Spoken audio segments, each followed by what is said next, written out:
بسم اللہ الرحمن الرحیم۔ حضرت سیدنا عثمان غنی رضی اللہ تعالیٰ عنہ کی بارگاہ میں خراج اور پوری امت سلام پیش کرتی ہے، کیونکہ یہ پوری امت مقروض ہے جس طرح رسالت میں آپ کے احسانات کی، اسی طرح حضرت عثمان کے اہل عرب بھی آج یہ تسلیم کرتے ہیں کہ عثمان غنی کے ہم مقروض ہیں اور تا ابد مقروض ہی رہیں گے۔ اتنے احسانات رسالت میں آپ صلی اللہ علیہ وسلم کے دین پر انہوں نے فرمائے، اور میں سمجھتا ہوں یہ تمام تر احسانات ایک جانب کر لیجئے، رسالت میں آپ کی نگاہوں میں آپ کا آ جانا، حضور کا آپ پہ یہ جو احسان ہے، یہ جو شرف ہے جس نے آپ کو غنی کیا۔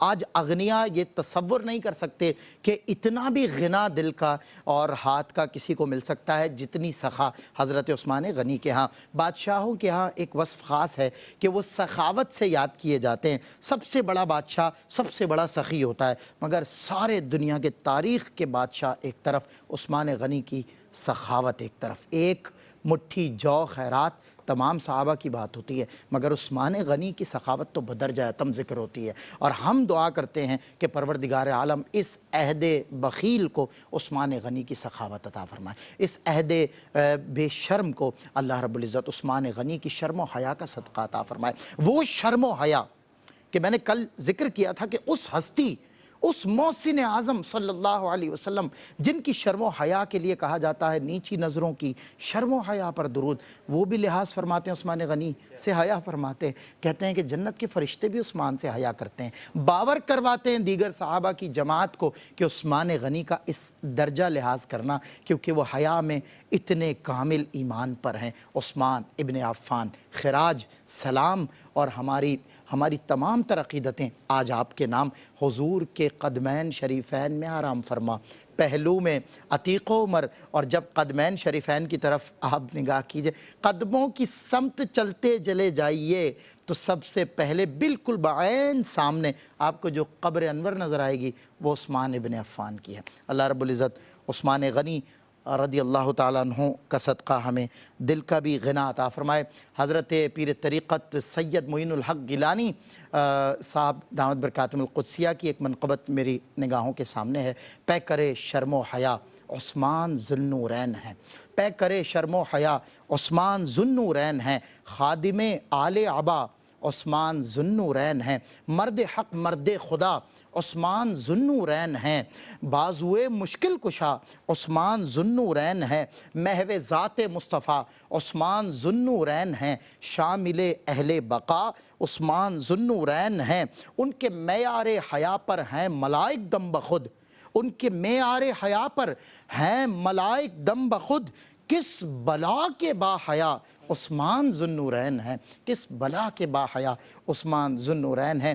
حضرت عثمان غنی رضی اللہ تعالیٰ عنہ کے حوالے سے آج کے ایپیسوڈ میں خیر مقدم کرتا ہوں ملک پاکستان کے ممتاز نوجوان باصلاحیت اور بہت ایکسٹمپور بولنے والے اسکالرز اور علماء کرام حضرت علامہ شرجیل احمد خان صاحب، جناب مفتی سید زیغم علی گردیزی شاہ صاحب، آپ دونوں علماء کا خیر مقدم ہے، اور ملک پاکستانی نہیں بلکہ جہاں تک روئے زمین پر رسالت مآب صلی اللہ علیہ وسلم کے نام لیوا بستے ہیں، وہاں حضور کے ایک عہد حاضر میں موجود غلام کا بھی نام لیا جاتا ہے جسے محمود الحسن اشرفی کے نام سے دنیا یاد کرتی ہے۔ دنیا کے آخری کونے تک حضور کی نعت انہوں نے جا کر بھی پیش کی، اور یہ نہ بھی جائیں تو ان کی نعتیں وہاں سنی اور پڑھی جاتی رہتی ہیں۔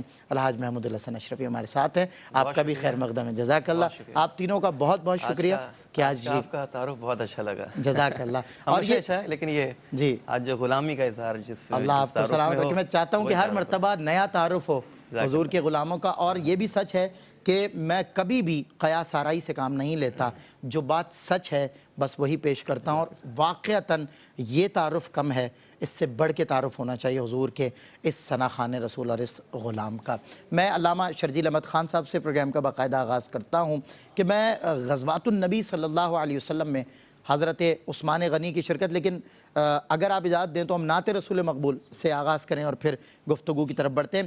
قصیدہ بردہ شریف کے لیے میں درخواست کروں گا محمود الحسن اشرفی، ان کا چہرہ دیکھ کر لوگ یہی کہتے ہیں کہ اب بردہ شریف پڑھا جائے گا، تو میں درخواست کرتا ہوں کہ بردہ شریف سے محمود بھائی آغاز کریں، پھر انشاءاللہ آخر میں منقبت۔ مولاي صل وسلم دائما ابدا على حبيبك خير الخلق كلهم مولاي صل وسلم دائما أبدا على حبيبك خير الخلق كلهم محمد سيد الكونين والثقلين محمد سيد الكونين والثقلين والفريقين من عرب ومن عجم مولاي صل وسلم دائما أبدا على حبيبك خير الخلق كلهم هو الحبيب الذي ترجى شفاعته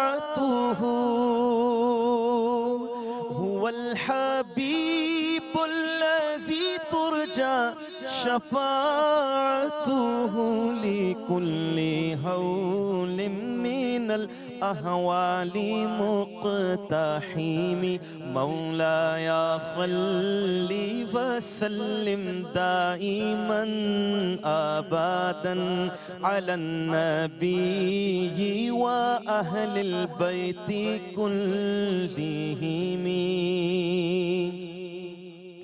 والآل والصحب ثم التابعين لهم أهل التقى والنقى والحلم والكرم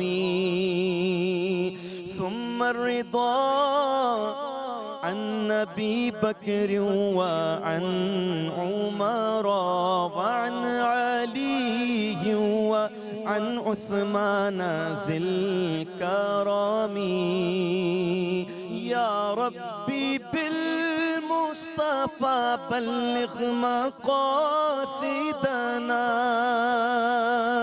يا ربي بالمصطفى بلغ مقاصدنا واغفر لنا ما مضى يا واسع الكرم مولاي صل وسلم دائما أبدا على حبيبك خير الخلق كلهم مولاي صل وسلم دائما أبدا على النبي وأهل البيت كلهم کیا بات ہے، سبحان اللہ سبحان اللہ۔ قصیدہ بردہ شریف پڑھ پڑھ کے آنکھ تو بھر آتی ہے مگر کبھی دل نہیں بھرتا، سن سن کے دل نہیں بھرتا۔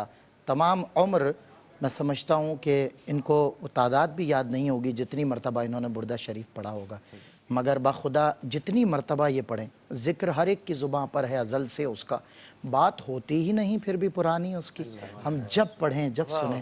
قصیدہ بردہ شریف آج بھی تازہ ہے۔ امام بصیری کو بردہ شریف کی بدولت حضور کا دیدار ہوا تھا۔ میں آپ کے لیے دو شعر پڑھتا ہوں افتخار عارف کے اور پھر گفتگو کی طرف کہ خدا کا شکر غلامان شاہ بطحا میں شروع دن سے میری حاضری لگی ہوئی ہے، مجھے یقین ہے وہ آئیں گے وقت آخر بھی، میں کہہ سکوں گا زیارت ابھی ابھی ہوئی ہے، انشاءاللہ میں کہہ سکوں گا۔ علامہ شرجیل احمد خان صاحب، حضرت عثمان غنی رضی اللہ تعالیٰ عنہ کے حوالے سے میں آپ سے کہہ رہا تھا غزوات النبی میں جو شرکت ہے حضرت عثمان کی، اس پر ذرا کچھ روشنی۔ بسم اللہ الرحمن الرحیم اللہم صلی علی سیدنا و شفیعنا و مولانا محمد وعلی آل سیدنا مولانا محمد مبارک وسلم۔ الحمدللہ سیدنا عثمان بن عفان رضی اللہ تعالیٰ عنہ امیر المومنین ذو النورین صاحب الحجرتین اور کئی القاب کے مالک، آپ کی ذکر خیر کے لیے ہم جمع ہیں، اللہ کریم اسے اپنی بارگاہ میں قبول کرے، آمین۔ سیدنا عثمان رضی اللہ تعالیٰ عنہ اور غزوات النبی کی سلمان بھائی بات کی جائے تو سب سے پہلی بات سمجھنے کی یہ ہے کہ غزوہ ہو یا کوئی اور کام ہو، سیدنا عثمان رضی اللہ تعالیٰ عنہ ہر وقت رسول اللہ علیہ الصلوۃ والسلام کے حکم کو پورا کرنے کے لیے تیار بیٹھے۔ صحیح. اب چاہے اللہ کی راہ میں مال خرچ کرنا ہو، کچھ خریدنا ہو، یا جیش الاسرہ کی بات کی جائے اس کی تیاری کروانا، اس میں مال پیش کرنا ہو، کوئی بھی کام ہو، حضرت عثمان رضی اللہ تعالیٰ عنہ تیار ہیں. تو سب سے پہلے غزوہ آتا ہے غزوہ بدر کی اگر بات کی جائے، اور اس میں خاص جو شرف حضرت عثمان رضی اللہ تعالیٰ عنہ کو مل رہا ہے کہ آپ صلی اللہ علیہ وسلم نے خود حکم دیا کہ تم نے سیدہ رقیہ رضی اللہ تعالیٰ عنہ کے پاس ٹھہرنا ہے، میری شہزادی کے پاس تم نے ٹھہرنا ہے، ان کی تیمارداری کرنی ہے. حالانکہ سب کو حکم ہے کہ ابھی غزوے میں شریک ہوں اور تمام مسلمان نکلیں. ایسے وقت میں رسول اللہ علیہ الصلوۃ والسلام خاص حکم دیتے ہیں سیدنا عثمان کو کہ تم نے نہیں جانا، تم نے یہاں ٹھہرنا ہے، یہ تمہارا کام ہے. اور اس پر بھی آپ نے لبیک کہا، آپ نہیں گئے شرکت میں، اور آپ نے سیدہ رقیہ رضی اللہ مچل رہا ہے تعالیٰ جانے کے لیے. بالکل دیکھیں نا، سب کو ایک سعادت ہے نا رسول اللہ کے ساتھ شانہ بشانہ اللہ کی راہ میں جہاد کرنا، اس سے بڑی اور کیا بات ہوگی. لیکن آپ نے رسول اللہ کے حکم کو پورا فرمایا. سیدہ رقیہ رضی اللہ تعالی عنہا آپ علیہ الصلوۃ والسلام کی شہزادی جو بیمار تھیں، آپ کی عیادت کی، تیمارداری کی، اور پھر آپ کی چونکہ اس کے بعد آپ کا وصال ہوا، اور رسول اللہ علیہ الصلوۃ والسلام جب واپس آتے ہیں غزوہ بدر سے، تو جو روایات ہمیں بتاتی ہیں کہ جب یہ نویس سنائی جا رہی تھی اور زید بن حارثہ رضی اللہ تعالیٰ نے اعلان فرما رہے تھے کہ غزوہ بدر کے اندر ہمیں فتح نصیب ہوئی ہے، تو اس وقت سیدہ رقیہ رضی اللہ تعالیٰ عنہ کی تدفین ہو رہی تھی. یہ وہ وقت تھا. تو آپ علیہ الصلوۃ والسلام نے سیدنا عثمان رضی اللہ تعالی عنہ کو بدر کا جو حصہ تھا، یعنی جو مال غنیمت، اس میں سے حصہ عطا فرمایا. اور اسی بنیاد پر علماء نے، مورخین نے یہ بات لکھی ہے کہ آپ بدری صحابی ہیں، شریک نہ ہو کر، یعنی رسول اللہ ڈکلیئر کر دیں. دیکھیں آپ یہ دیکھیں کتنی بڑی سعادت کہ آپ موجود نہیں ہیں، لیکن آپ بدری صحابی میں شمار ہوتے ہیں کہ آپ علیہ الصلوۃ والسلام کا جس طرح حکم وہاں پر صحابہ نے لبیک کہا، غزوے میں شامل ہوئے، تو آپ نے بھی رسول اللہ کے حکم کو پورا کیا. رسول اللہ علیہ الصلوۃ والسلام نے وہی درجہ آپ کو عطا فرمایا. غزوہ احد کے اندر آپ شریک ہوئے، مختلف مہم یعنی ایکسپیڈیشنز جو تھیں رسول اللہ علیہ الصلوۃ والسلام کی طرف سے، اس میں آپ شریک ہوتے رہے. غزوہ خندق کے اندر شریک ہوئے. پھر صلح حدیبیہ کی بات کی جائے تو وہ موقع ہے کہ آپ بڑی جرت اور بہادری کے ساتھ کفار کے سامنے گئے. حالانکہ حالات کی سینسٹیوٹیز یہ بتا رہی ہیں کہ یہاں پر ختم بھی کیا جا سکتا ہے، جان کو بھی خطرہ ہے. تو یہاں جان کی پرواہ کیے بغیر رسول اللہ علیہ الصلوۃ والسلام کے حکم پر پھر لبیک کہتے ہوئے آپ پہنچ جاتے ہیں، اور وہاں پر آپ جاتے ہیں. اور پھر بات کے سارے معاملات کہ رسول اللہ علیہ الصلوۃ والسلام عثمان کے ہاتھ کو، یعنی اپنے ہاتھ کو عثمان کا ہاتھ قرار دیتے ہیں. پھر قرآن میں تو آ رہے ید اللہ فوق ایدیہم، کہ اللہ کا ہاتھ ان کے ہاتھوں پر ہے. تو یہ تمام شرف حضرت عثمان رضی اللہ تعالیٰ عنہ کو عطا ہوئے کیونکہ آپ علیہ الصلوۃ والسلام کے حکم کو آپ نے پورا کیا، چاہے غزوات کی صورت میں ہو یا کسی اور صورت کے اندر. بالکل ٹھیک بات. اور دیکھیں اپنے تحفظ کی خاطر انسان اپنی جان سے کس قدر محبت کرتا ہے کہ ذرا سی کوئی اسے چوٹ آنے کا خدشہ بھی سامنے نظر آ رہا ہو تو اس سے بچ کر اور اس سے ڈر کے ادھر ادھر چلتا ہے. مگر جب بات آئے رسالت مآب پر جان دینے کی تو اس دور سے لے کر آج تک تا حال اور انشاءاللہ تا ابد یہ جذبہ اور یہ کیفیت جاری رہے گی کہ جب اس جانب تیر آئے جو کہ جس کا رخ نعوذ باللہ آج بھی رسالت مآب کی جانب کرے کوئی باطل قوت، تو یہ سینے پیش ہوتے ہیں اس کے تحفظ کی خاطر. اور تب بھی صحابہ کرام یہ محض یہ نہ سوچتے تھے کہ ہم جنگ میں حضور کے ساتھ شریک ہوں، نہیں، وہ یہ سوچتے تھے کہ جب تیر حضور کی جانب آئیں گے تو یہ سینہ یہ تیر کھا لے اور جام شہادت نوش کر لے. حضرت امیر حمزہ یاد آتے ہیں اس موقع پر، ان کے آگے وہ حمزہ کی جاں بازیاں، شیر غران سطوت پہ لاتوں سلام. بریک کے بعد ہوتی ہے آپ سے ملاقات. جی خوش آمدید ناظرین، ایک مرتبہ پھر آپ کا خیر مقدم ہے. حضرت عثمان ذوالنورین کی بارگاہ میں خراج پیش کر رہی ہے پوری امت مسلمہ، اور ہم ان کے احسانات تلے دبے ہوئے ہیں اور ہماری نسلیں بھی ان کے احسانات تلے دبی رہیں گی. وہ اس پوری امت کے محسن ہیں. محسن انسانیت کے بعد بھی جو محسنین کی ایک فہرست ہے اس میں نمایاں آپ کی شخصیت اور آپ کا کردار نظر آتا ہے. وہ پی کے پانی سب ہوئے مشکور عثمان غنی، یہ بھی ایک ظاہر ہے آپ کا قرض ہے پوری امت پر. اور پھر جب آپ کو محصور کیا گیا جب وہ وقت یاد کریں تو کلیجہ چر جاتا ہے. بہرحال ہم صفات سیدنا عثمان غنی کے موضوع پر ہیں اور اخلاقیات کے باب میں ایک نمایاں طور پہ جس بات کو رکھا جاتا ہے سر فہرست جسے لکھا اور ذکر کیا جاتا ہے وہ اخلاقیات کے باب میں لفظ حیا، اور عثمان پیکر شرم و حیا ہیں. میں چاہتا ہوں اس وصف پر بات کریں جناب مفتی سید زیغب علی گردیزی شاہ صاحب. جی قبلہ. بسم اللہ الرحمن الرحیم. اللہم صلی علی محمد وعلی آل محمد وبارک وسلم. بہت شکریہ سلمان بھائی. حیا ایسا وصف اور خوبی اور انسان کی طبیعت میں ایسا ملکہ ہے کہ جو کئی صفات کا جامع ہے. بالکل ٹھیک. اور اس وصف کے ذریعے انسان صحیح غلط میں تمیز کرتا ہے. اچھے برے میں اور نیکی اور بدی میں اس کے ذریعے انسان تمیز اور اس میں فرق محسوس کرتا ہے. اور اسلام نے بھی اس جو وصف ہے اس کی تاکید فرمائی اور اس کی ترغیب فرمائی, اس کی طرف تحریض فرمائی گئی. آپ صلی اللہ تعالیٰ علیہ وآلہ وسلم نے باقاعدہ سے حیا کو ایمان کا ایک شعبہ قرار دیا. فرمایا کہ الحیاء شعبۃ من الایمان, کہ حیا وہ ایمان کے شعبوں میں سے ایک شعبہ ہے. اور ایک حدیث میں فرمایا کہ وہ حیا وہ نصف ایمان ہے. یعنی اسلام میں حیا کو, شرم کو اور اس وصف کو اللہ رب العالمین نے اتنی اہمیت عطا فرمائی ہے اور اسلام نے اس کی تاکید فرمائی. زمانہ جاہلیت میں سیدنا عثمان غنی رضی اللہ تبارک و تعالیٰ عنہ کا اگر معاملہ دیکھیں, وہ زمانہ ایسا ہے کہ اس میں شرم و حیا, اخلاقیات, انسانی اقدار کو کوئی نام و نشان نہیں ہے, اور وہاں اس کا تصور نہیں کیا جا سکتا. یعنی جو حرم کعبہ میں طواف اگر کریں تو برہنگی کی حالت میں اس کو ایک شرف اور ایک فخر سمجھا جاتا ہے, اور خواتین کی عصمت دری کرنا, ان کے حقوق مارنا, بچیوں کو زندہ درگور کرنا, یہ جو انسانی اقدار کے منافی اعمال ہیں ان پر وہ شرف اور اس کو ایک اعزاز سمجھا جاتا ہے کہ کوئی شخص اگر ان گناہوں میں اور ان معاشرتی برائیوں میں مبتلا ہو. اس زمانے میں سیدنا عثمان غنی رضی اللہ تبارک و تعالیٰ عنہ کا معاملہ دیکھیں تو ان تمام اخلاقی جو اقدار کے منافی اعمال ہیں, سیدنا عثمان غنی ان ساری چیزوں سے دور رہنے والے. خود فرمایا کہ زمانہ جاہلیت میں نے کبھی شراب کو ہاتھ نہیں لگایا, کبھی بدکاری کا خیال بھی میرے دل میں نہیں میری تو نظریں نہیں اٹھتی, یعنی میرے وہم و گمان میں بھی کبھی برائی سے متعلق خیال نہیں آیا کہ اس گناہ کے راستے کی طرف جائیں. پھر آپ نے فرمایا کہ میں نے کبھی کسی کو دھوکہ نہیں دیا, کبھی کسی کی چوری نہیں کی, کبھی کسی کا حق نہیں مارا. یعنی اس زمانہ جاہلیت میں جب ان ساری چیزوں کو ایک فخر سمجھا جاتا ہے, اور اس ماحول میں رہ کر عام ہونے کے علاوہ فخر, یعنی اگر کوئی انسان ان کاموں میں مبتلا نہیں ہوتا تو اس سے متعلق باتیں کی جاتی ہیں کہ اس کو کچھ آتا ہی نہیں ہے اور یہ ان کاموں سے دور ہے. سیدنا عثمان غنی رضی اللہ تبارک و تعالیٰ عنہ اس زمانے میں بھی ان ساری چیزوں سے, معاشرتی برائیوں سے اپنا دامن بچا کر چلتے.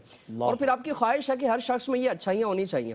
اسی لیے جب حضرت سیدنا صدیق اکبر نے آپ کو اسلام کی دعوت دی تو آپ نے بجائے اس کے کہ کوئی معجزے کی طلب کرتے, کسی دلیل کو مانگتے, کسی نشانی اور ثبوت مانگتے, جب ان اچھائیوں کا تذکر آپ کے سامنے کیا گیا نا کہ اسلام وہ ستھرا اور پاکیزہ مذہب ہے جس میں شرم و حیا, عفت و پارسائی, پاک دامنی اور ان ساری چیزوں سے متعلق تاکید فرمائی جاتی ہے, اور اسلام ایسا معاشرہ تشکیل دینے کے لیے آیا کہ جو ان ساری اچھائیوں کا مرکز و محور ہو, اس کے ماننے والے ان اچھائیوں کے ماننے والے ہوں. چنانچہ سیدنا عثمان غنی رضی اللہ تبارک و تعالیٰ عنہ ان اچھائیوں کو سنتے ہی سیدنا صدیق اکبر کے ہاتھ پر اسلام قبول کر لیتے. یعنی آپ نے یہ جیسا چاہا تھا زمانہ جاہلیت میں, مطلب جو جائے آپ کی فطرت تھی جی, اور آپ اس کے متلاشی تھے, جو نہیں مل رہی تھی آپ کو مل گیا کہ ایسا معاشرہ ہونا چاہیے, ایسے میرے ساتھی ہونے چاہیے کہ جو ان ساری اچھائیوں کے مالک ہونے چاہیے. اور پھر آپ صلی اللہ علیہ وسلم کی بارگاہ میں جب آپ حاضر ہوئے تو چونکہ آپ میں پہلے یہ وصف تھا, آپ صلی اللہ علیہ وسلم نے مزید اس کی تعلیم فرمائی, مزید تربیت فرمائی, اور کیفیت یہ ہے کہ حضرت عثمان غنی کو اس بارگاہ سے ٹائٹل عطا فرمایا جاتا ہے کہ اشدہم حیاء عثمان اکثرہم حیاء عثمان, کہ عثمان وہ حیا میں سب سے زیادہ شدید ہیں, سب سے زیادہ کثرت والے حیا فرمانے والے ہیں. اور پھر آپ صلی اللہ علیہ وسلم جب اس کیفیت کو, حضرت عثمان غنی کی کیفیت کو ملاحظہ فرماتے ہیں تو بارگاہ رسالت سے بھی ان کو یہ خاص پروٹوکول عطا فرمایا جاتا ہے, ان کے لیے خاص اہتمام کیا جاتا ہے. جس طرح صحیح مسلم شریف کی ایک حدیث ہے, حضرت عائشہ فرماتی ہے کہ جب ایک دفعہ حضور کی بارگاہ میں سیدنا صدیق اکبر حاضر ہوئے اور حضور کی کیفیت تھی کہ آپ حجرے میں تشریف فرمائیں اور پنڈلی مبارک سے تھوڑا سا کپڑا اٹھا ہوا ہے, یعنی یہ سطر مبارک سے ہٹ کے ہے. یعنی اکثر گھر میں بے تکلفی کی کیفیت ہوتی ہے, اس طرح کے معاملات ہوتے ہیں, اور آقا ہیں غلاموں کے بیچ بیٹھے جی, اور اس میں کوئی اخلاقیات سے ہٹا ہوا کوئی معاملہ نہیں ہے, کیونکہ اس جسم کے حصے کا چھپانا فرض نہیں ہے, لہجہ بھی اخلاقیات سے ہٹا ہوا نہیں ہے, اس جسم کے حصے کا چھپانا فرض نہیں ہے. بالکل صحیح. اب حضور کی کیفیت یہ ہے, سیدنا صدیق اکبر اپنی معروضات پیش کرتے ہیں, حضور سے فیض لے کر واپس روانہ ہو جاتے ہیں, اسی کیفیت میں حضرت عمر فاروق رضی اللہ تبارک و تعالیٰ عنہ اجازت لیتے ہیں, حضور کی طرف سے اجازت دی جاتی ہے, حضور اسی کیفیت پر تشریف فرما ہے. اب وہ تشریف لے جاتے ہیں, جب پھر تیسری مرتبہ سیدنا عثمان غنی کی طرف سے اجازت طلب کی گئی تو اب حضور نے اجازت دینے سے قبل آپ صلی اللہ علیہ وسلم سیدھے ہو کر بیٹھ جاتے ہیں, اپنا جو کپڑا مبارک, لباس مبارک, اس کو درست فرمایا, اور پھر حضرت عثمان غنی کو اجازت دی گئی. اب حضرت عثمان غنی بھی جب تشریف لے جاتے ہیں تو حضرت عائشہ صدیقہ عرض کرتی ہیں کہ رسول اللہ یہ ان کے لیے خاص اہتمام کیوں کہ پہلے جو دو صاحبان تھے ان کے لیے اہتمام نہیں کیا گیا. تو حضور نے فرمایا کہ مرتبے میں فوق ہیں جی, لیکن آپ نے فرمایا کہ میں ایسے شخص سے حیا کیوں نہ کروں کہ اللہ رب العالمین کے فرشتے بھی جس سے حیا فرماتے ہیں. اور پھر اس کی وجہ بیان فرمائے کہ عائشہ اگر میں اسی کیفیت پر رہتا تو عثمان جس غرض سے آئے تھے اور جس مقصد کے ساتھ آئے تھے، جو مسئلہ پوچھنے کے لیے آئے تھے، وہ شرم کی وجہ سے، حیا کی وجہ سے وہ کھل کر بات نہیں کر پاتے. تو اسی لیے فرمایا کہ میں نے ان کی طبیعت اور ان کے مزاج کے مطابق کیفیت اپنا لی تاکہ ان کو بات کرنے میں کوئی تکلیف اور پریشانی نہ ہو. سبحان اللہ. پھر ایک اور مرتبہ یہی کیفیت ہوئی. حضور ایک تالاب میں آپ صلی اللہ علیہ وسلم دونوں قدمین مبارک ڈالے ہوئے ہیں، اور کیفیت یہ ہے کہ پنڈلی سے کچھ اوپر لباس مبارک آپ کا ہے. حضرت عثمان غنی کی طرف سے اجازت طلب کی جاتی ہے. آپ صلی اللہ علیہ وسلم نے پھر اپنے لباس مبارک کو درست فرمایا. صحابہ اکرام کی جانب سے عرض کی جاتی ہے کہ رسول اللہ یہ خاص اہتمام اور یہ وجہ کیوں ہے، یہ سبب کیوں؟ تو حضور نے فرمایا کہ میں اس شخص سے حیا کیوں نہ کروں، عثمان جسے اللہ رب العالمین کے فرشتے بھی حیا فرماتے. اور پھر حضور نے وہی ان جملوں کی تکرار فرمائی کہ اگر اسی کیفیت میں رہتا تو مجھے خدشہ تھا کہ عثمان جو ایک معروضات پیش کرنے کے لیے آیا ہے، جو سوالات لے کر آیا ہے، وہ اس کیفیت کی وجہ سے وہ اپنے سوالات پیش نہ کر پاتا. تو آپ صلی اللہ علیہ وسلم نے اپنی اس کیفیت کو تبدیل فرمایا. حضرت عثمان غنی رضی اللہ تبارک و تعالیٰ عنہ کا خاص طور پر آپ نے لحاظ فرمایا، اہتمام فرمایا. اسلام ان اچھائیوں کا مجموعہ ہے، اور جو ان اچھائیوں کو اختیار کر لیتا ہے، کسی ایک وصف کے ساتھ بھی اگر وہ متصف ہو جاتا ہے، اللہ رب العالمین اس خوبی کی وجہ سے انسان کو باقی افراد سے نمایاں کر دیتا ہے، عزت عطا فرماتا ہے، اور معاشرے میں ہمیشہ کے لیے اللہ رب العالمین اس وصف کے ساتھ اس کو عزتوں سے اور عظمتوں سے نوازتا ہے. کیا بات ہے شاہ صاحب، ماشاءاللہ بہت خوب. اور عزتیں عظمتیں تو ناز کرتی ہیں عثمان ابن عفان پر، اور ہم ہر جمعے کے خطبہ میں سنتے ہیں کامل الحیاء والایمان عثمان ابن عفان. اور ہمارا تو دل نرم پڑ جاتا ہے، دل کو نرمی ملتی ہے ان ناموں سے، جس طرح میں نے قبل بھی ذکر کیا، اور پچھلے سال بھی حضرت عثمان کے اس پروگرام میں نے کہا تھا مجھے 2 نام بہت ٹھنڈک فراہم کرتے ہیں قلبی طور پہ، اور وہ ایک عثمان ہے، دوسرا حسن ہے.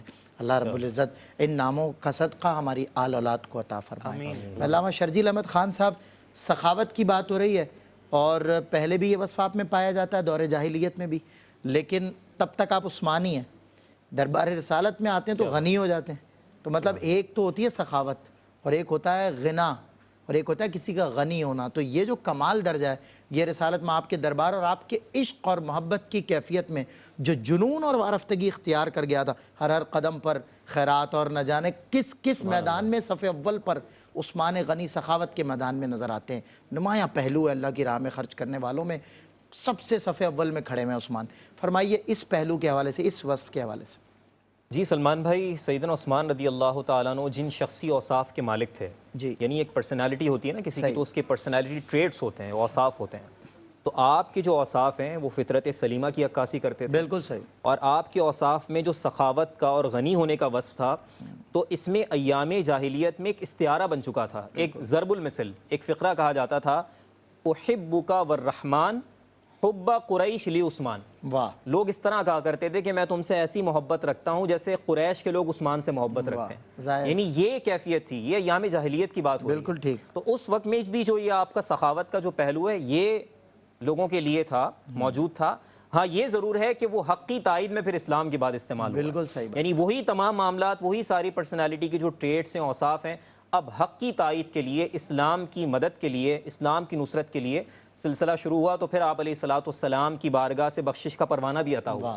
2 بار جنت خریدنا سیدنا عثمان رضی اللہ تعالیٰ. آپ علیہ الصلوۃ والسلام نے جیش الاسرہ کے موقع پر، یعنی جیش الاسرہ کا مطلب ہے غزوہ تبوک مراد ہے، اسرہ تنگیوں کو کہتے ہیں، جیش آرمی اور ٹروپ کو کہتے ہیں یا لشکروں کو کہتے ہیں. بالکل صحیح. چونکہ یہ وقت ایک مشکل کا وقت تھا اور اس وقت ریسورسز نہ ہونے کے برابر تھے، اس وقت میں آگے آنا ایک چیلنج تھا. صحیح بات. تو ایسے وقت میں سیدنا عثمان رضی اللہ تعالیٰ عنہ نے اپنے آپ کو آگے پیش کیا، اپنے مال کو پیش کیا. رسول اللہ علیہ الصلوۃ والسلام نے فرمایا من جاہز جیش الاسرہ فلہ الجنہ. واہ. کہ جس نے آج اس غزوے میں اس وقت مدد کی، مسلمانوں کی اس تیاری میں، غزوے کے لیے تیاری میں، تو اس کے لیے جنت ہے. واہ. آپ رضی اللہ تعالیٰ عنہ، حضرت عثمان رضی اللہ تعالیٰ عنہ آگے آتے ہیں اور 100 اونٹ کی بات ہوتی ہے. پھر آپ علیہ الصلوۃ والسلام پھر پکارتے ہیں تو پھر 200 اونٹ کی بات ہوتی ہے، پھر 300 اونٹ. پھر مورخین نے بات لکھی آپ نے پیش ان سب سے زیادہ کی ہے، یعنی جتنی کمٹمنٹ کی اس سے بڑھ کر 950 اونٹ، جی 950 پیش کیے.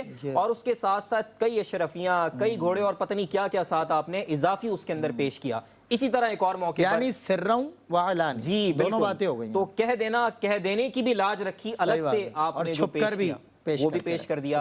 پھر آپ علیہ الصلوۃ والسلام نے دوسرے موقع پر جب مدینہ کے اندر مسلمانوں کو پانی کی حاجت ہے اور میٹھا پانی ان کے پاس موجود نہیں ہے، تو بیر روما، تو آپ علیہ الصلوۃ والسلام نے فرمایا من یبتاع بیر رومۃ غفر اللہ لہ، کہ جس نے آج یہ بیر روما خرید کے مسلمانوں کے نام کر دیا، اللہ کی طرف سے اس کو بخشش کا پروانہ ہے۔ اور دوسری روایت میں آتا ہے من حفر رومتا فلہ الجنہ، کہ جس نے آج یہ کنواں خریدا تو اللہ رب العزت نے اسے جنت عطا فرما دی۔ کیا بات، سیدنا عثمان رضی اللہ تعالیٰ عنہ، پھر آپ آگے آتے ہیں اور دوسری بار جنت خرید لیتے ہیں۔ تو یہ 2 بار آپ رضی اللہ تعالیٰ عنہ جنت خریدی، اور اس کے بعد سے تسلسل ہے، پھر ہر موقع پر ہر لمحے آپ علیہ الصلوۃ والسلام کے قدموں پر وہ گن گن کر اللہ کی راہ میں صدقہ کرنا ہونا، مال نشاور کرنا ہو، یعنی آپ یوں کہہ لیجئے کہ تمام جو آپ رضی اللہ تعالیٰ عنہ کی جو سخاوت کا معاملہ ہے اس کی ڈائریکشن رسول اللہ علیہ الصلوۃ والسلام کی طرف، کیا بات، مرکز آپ علیہ الصلوۃ والسلام وہ ہیں، پیمانہ وہ ہیں، کرائٹیریا وہ ہیں، آپ فرما دیں تو بس حاضر ہیں۔ اللہ، یہ مال ہے ہی عثمان کا رسول اللہ کے واہ لیے، واہ واہ واہ، یہ ہے ہی مال عثمان کا رسول اللہ علیہ الصلوۃ والسلام کے لیے۔ تو آج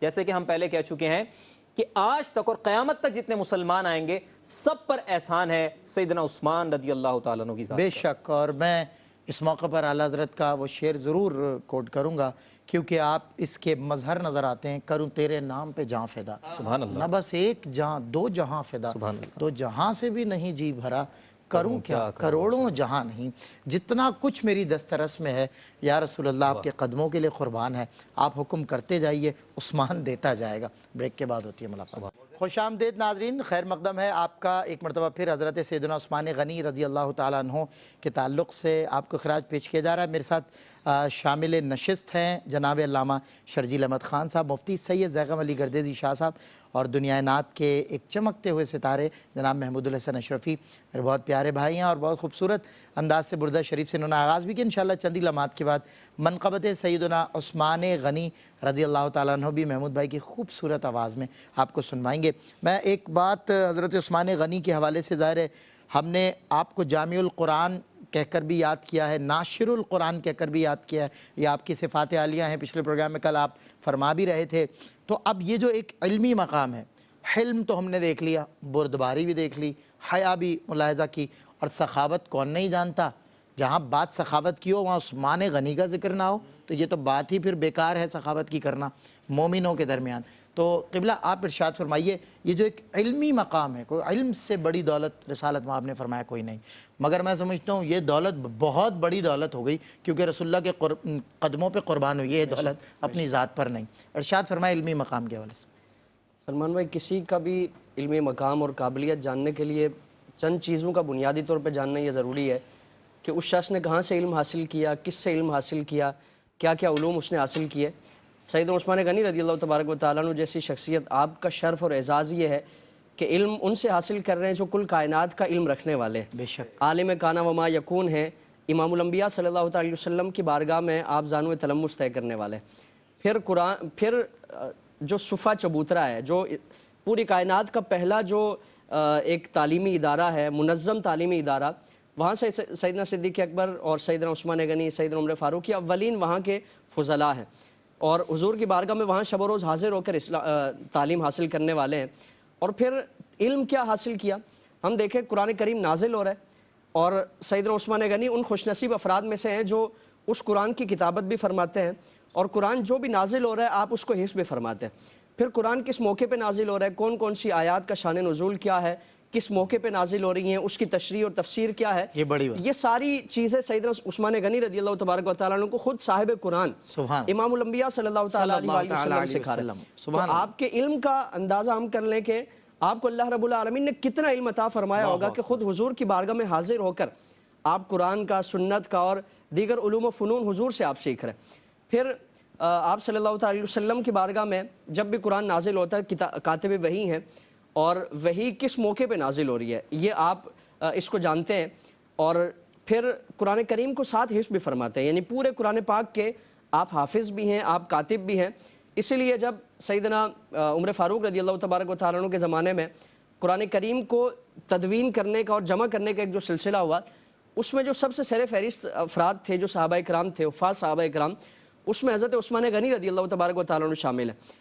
یعنی یہ کام حضرت عمر فاروق رضی اللہ تبارک و تعالیٰ عنہ کے دور میں پائے تکمیل تک پہنچا، لیکن اس کے جو کرتا درتا تھے، جو سب سے زیادہ اس میں متحرک کردار ادا کرنے والے تھے، وہ سیدنا عثمان غنی رضی اللہ تبارک و تعالیٰ۔ پھر حضرت عثمان غنی کے دور میں ایک بڑا فتنہ اور ایک بڑی آزمائش، وہ مسلمان اس میں مبتلا ہوئے۔ اسلام جب پھیلا اور مختلف علاقوں کے لوگ اسلام میں داخل ہونے لگے، تو چونکہ قرآن پاک کی قرات کے مختلف طرق تھے. اب وہ ایک شخص اگر دوسرے کے سامنے قرات کرتا تو وہ ظاہر اس کے لیے اجنبیت ہوتی اور وہ اس کو ماننے سے انکار کر دیتا کہ نہیں میں جس طرح پڑھ رہا ہوں یہ تو تم اس کے خلاف پڑھ رہے ہو. اب اس میں اختلاف اتنا زیادہ بڑا کہ وہ جھگڑے اور ایک دوسرے کی تفسیق اور دیگر اس طرح کے معاملات ہونے لگے. اب خطرہ یہ تھا کہ مسلمانوں میں انتہا درجے کا انتشار پھیل جائے گا. تو حضرت عثمان غنی نے صحابہ اکرام کے اجماع سے پورے امت مسلمہ کو ایک نسخے پر ایک قرات پر جمع فرمایا. یعنی یہ حضرت عثمان غنی کا ایسا کارنامہ تھا کہ جس نے ہمیشہ کے لیے مسلمانوں کو انتشار و افتراق سے بچا لیا. اس زمانے میں ہم دیکھیں تو وہاں کئی مرتبہ لڑائی جھگڑے تک اور قتل و غارت تک نوبت آ چکی تھی. حضرت عثمان غنی نے صحابہ اکرام کے اجماع سے اور اتفاق رائے سے اس معاملے کو حل کیا اور مسلمانوں کو ایک بڑی خون ریزی سے اور بڑے ایک خلفشار سے بچا لیا. پھر حضرت عثمان غنی کا حضرت عثمان غنی، معذرت آپ کا کلام بالا ہوتا ہے، کس بات کے مصداق ہیں کہ کلام الہی میں اللہ رب العزت جب اشارے فرماتا ہے یہ حبیب ہمارا، یہ کتاب ہماری، یہ دین ہمارا، ہم اس کے محافظ ہیں، اور جب اس کی محافظت کرنے کی باری آئی تو عثمان غنی یہ وصف خداوندی اور اس حکم کے مصداق عثمان غنی سب کو جمع کر لیا، مطلب ایک ہی مجموعے کے اوپر. یعنی حفظ قرآن کے مختلف طریقے ہیں نا کہ ایک تو اس کو یاد کر کے اپنے سینے میں محفوظ کرنا، یہ بھی حضرت عثمان غنی کو شرف حاصل ہے. سبحان اللہ. اور پھر کتابت کے ذریعے اس کو ہمیشہ کے لیے محفوظ کر لینا، کتابی شکل میں اس کو ایک باقی رکھنا اور ایک ہی نسخے پر سب کو جمع کرنا. یعنی حضرت عمر فاروق کے زمانے کا معاملہ ہو یا آپ کے زمانے کا جو ایک بڑا خطرہ اور خدشہ تھا اس سے مسلمانوں کو بچانا ہو، سیدنا عثمان غنی ان تمام معاملات میں پیش رہتے ہیں. سبحان اللہ. پھر حضرت عثمان غنی رضی اللہ تبارک و تعالیٰ عنہ کا معاملہ اگر علمی مقام ہم دیکھیں، صحابہ کرام کسی بھی مشکل میں مبتلا ہوتے ہیں، کسی بھی مسئلے سے متعلق رہنمائی، تو جو صحابہ کرام یعنی ان مشکلات کو حل کرنے والے ہیں ان میں حضرت عثمان غنی رضی اللہ تبارک و تعالیٰ عنہ. یہاں تک کہ ازواج مطہرات بھی اگر کسی مسئلے میں ان کو پریشانی ہوتی ہے، باوجود اس کے کہ وہ ان سے یعنی دین کا آدھا حصہ بلکہ اس سے بھی زیادہ لیا گیا ازواج مطہرات رضوان اللہ علیہن اجمعین سے، لیکن وہ بھی اپنے مسائل میں اور ان مشکلات میں سیدنا عثمان غنی رضی اللہ تبارک و تعالیٰ عنہ کی طرف رجوع کرنے والے. پھر تمام فقہائے کرام کا معاملہ دیکھیں تو حضرت عثمان غنی کے در سے خیرات لی جاتی ہے، فیض لیا جاتا ہے اور اپنے مسائل کا استخراج و استنباط کیا جاتا ہے.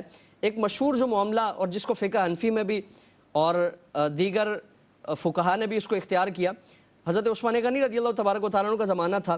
ایک بڑا مسئلہ ہوا کہ اگر کوئی شخص اپنی بیوی کو طلاق دے دے اور اسی بیماری میں اس کا انتقال ہو جائے تو کیا مرنے کے بعد اس کی وراثت میں اس کی بیوہ کو حصہ دیا جائے گا یا نہیں؟ اب صحابہ اکرام میں شدید اختلاف ہوا. تو سیدنا عثمان غنی رضی اللہ تبارک و تعالیٰ عنہ نے حضرت عبد الرحمن بن عوف کی اہلیہ آپ کا جب انتقال ہوا تو آپ نے انتقال سے پہلے اپنی اہلیہ کو طلاق دے دی تھی.